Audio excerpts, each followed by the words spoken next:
திருப்பாவை பாடல் 18.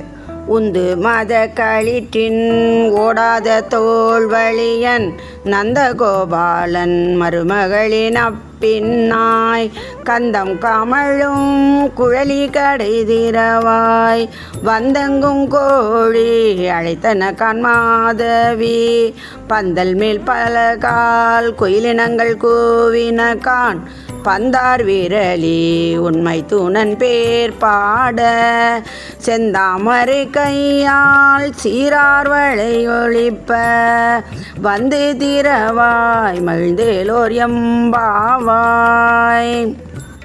திருப்பாவை பாடல் 18. பொருள். மதநீர் சிந்தும் யானைகளை உடையவனும் போரில் பின்வாங்காத தோல் வலிமை உடையவனுமான நந்தகோபனின் மருமகளே, நப்பின்னை பிராட்டியே, வாசனை சிந்தும் கூந்தலை உடையவளே, உன் வாசல் கதவை திற. கோழிகள் கூவும் ஒலி நாலாபுரத்திலிருந்தும் கேட்கிறது. குறுக்கத்தி கொடியின் மேல் அமர்ந்து குயில்கள் பாடத் துவங்கிவிட்டன. பூப்பந்தை போன்ற மென்மையான விரல்களை கொண்டவளே, உன் கணவனின் புகழ்பாட நாங்கள் வந்துள்ளோம். அளவு மாறாத உன் அழகிய வளையல்கள் ஒலிக்க செந்தாமரை கையால் உன் வாசல் கதவை திறந்தால் எங்கள் உள்ளம் மகிழ்ச்சியடையும். திருவெம்பாவை பாடல் 18. அண்ணாமலையான் அடிக்கமலம் சென்றிரைஞ்சும் விண்ணோர் மூடியின் மணித்தொகை விரற்றார் போல் கண்ணார் இரவி கதிர்வந்து கார்கரப்ப தன்னார் ஒளி மழுங்கி தாரகைகள் தாமகல பெண்ணாகி ஆனாய் அழியாய் பேரங்கொழி சேர் விண்ணாகி மண்ணாகி இத்தனையும் வேறாகி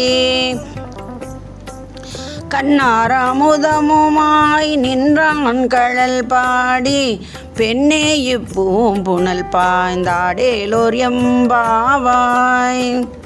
திருவெம்பாவை 18வது பாடல். விளக்கம். சூரியனின் ஒளிக்கீற்று வெளிப்பட்டதும் விண்ணில் உள்ள நட்சத்திரங்கள் எல்லாம் எப்படி மறைந்தனவோ அப்படி அண்ணாமலையாரின் திருவடியை பணிந்ததும் தேவர்களின் மணிமுடியில் உள்ள நவரத்தினங்கள் ஒளி இழந்தன. பெண்ணாகவும் ஆணாகவும் அலியாகவும் என முப்பிரிவாகவும் திகழும் அவர் வானமாகவும் பூமியாகவும் இவை அல்லாத பிற உலகங்களாகவும் திகழ்கிறார். கண்ணுக்கு இனிய அமுதம் போல் தோன்றும் அவரது சிலம்பணிந்த திருவடிகளை புகழ்ந்து பாடி பூக்கள் மிதக்கும் இந்த குளத்தில் பாய்ந்து நீராடுங்கள்.